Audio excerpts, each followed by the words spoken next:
알고 나면 봉사가 즐거워지는 전래 공부 갈곳 알전 갈곳 전래학당입니다. 5월 여섯 번째 영상으로 5월 마지막 영상입니다.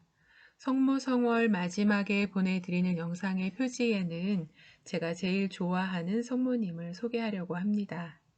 로마에 있는 삼위일체 성당 안에 있는 경탄하울 어머니입니다. 시를 잣다가 깊은 묵상에 빠져있는 듯한 성모님께서 태중의 아기 예수님과 이야기를 나누는 듯합니다.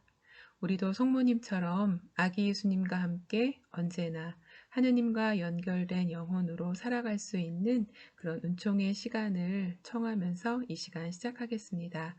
이번 영상에서는 32번 다른 그리스도교 교파에도 성체가 있는지 알아보겠습니다.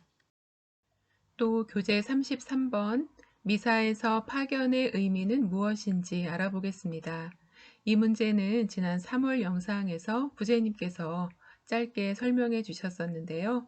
참고가 될 것입니다. 다른 그리스도교 교파에도 성체가 있을까요?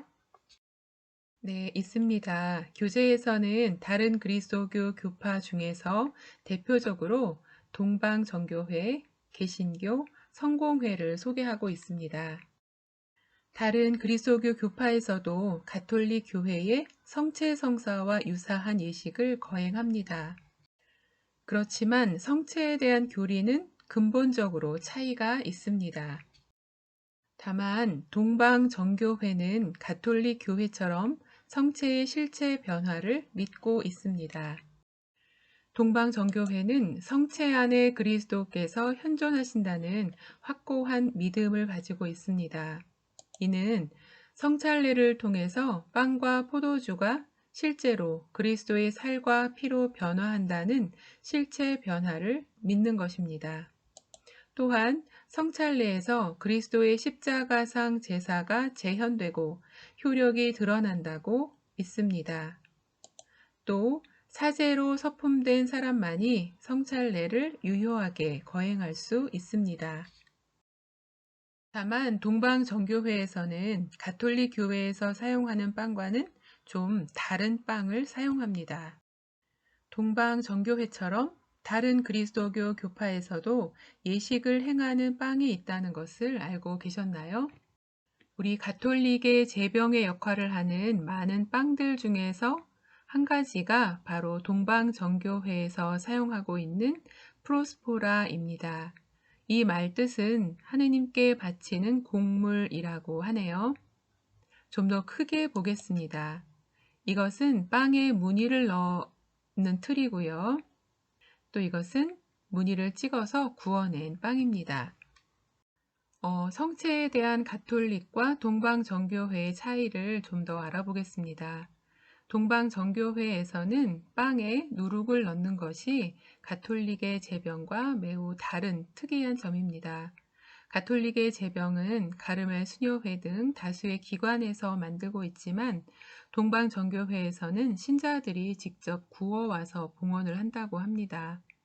그리고 가톨릭에서는 공복제를 영성체 전에 약 1시간 정도 지키고 있지만 동방정교회에서는 좀 더 엄격하게 전날 저녁부터 성체 성혈을 영할 때까지 금식을 아주 철저하게 지킨다고 합니다.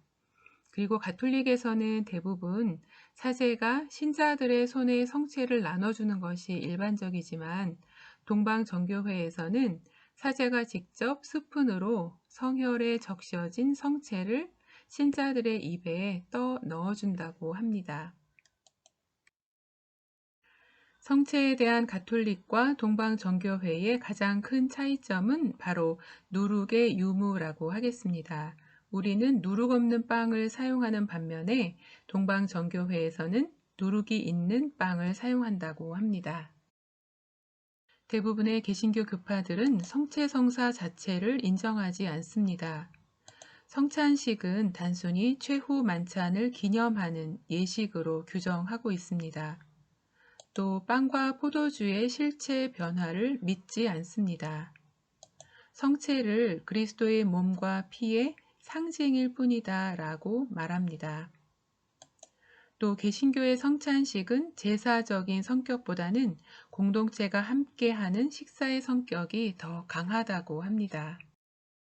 따라서 개신교에서는 성찬식은 별로 그렇게 큰 비중을 차지하지 않고 있습니다. 따라서 매주 예배 때마다 성찬식을 갖지 않고 주로 부활절, 성탄절, 그리고 성령 강림절, 세례식과 같은 중요한 때에만 지내고 있습니다. 성공회의 경우에는 미사 형식과 용어가 가톨릭 교회와 매우 비슷합니다. 그렇지만 성체의 실제 변화를 믿지 않는다는 점에서 가톨릭 교회의 성체 교리와는 매우 큰 차이를 가지고 있습니다. 지금부터는 교재 33번 미사에서 파견의 의미는 무엇인지 좀 더 자세히 알아보도록 하겠습니다. 강복이 끝나면 사제는 파견을 합니다. 여러 가지 양식 가운데에서 한 가지, 예를 들어서 미사가 끝났으니 가서 복음을 전합시다 라는 말로 신자들을 파견하게 됩니다. 이는 그리스도와 더불어 살면서 그리스도를 증언하고 그분의 복음을 전하는 사명을 상기시키는 것입니다. 미사는 성당 문을 나섬으로써 끝나는 것이 아니라 생활 안에서 기쁨, 고통, 삶의 노고를 주님께 제물로 바치는 봉헌으로 이어집니다. 그럼으로써 그리스도인들은 사제직을 계속 수행하고 있는 것입니다. 영성체 후 기도 다음에 마침 예식이 시작되면 공지사항을 알릴 수 있습니다.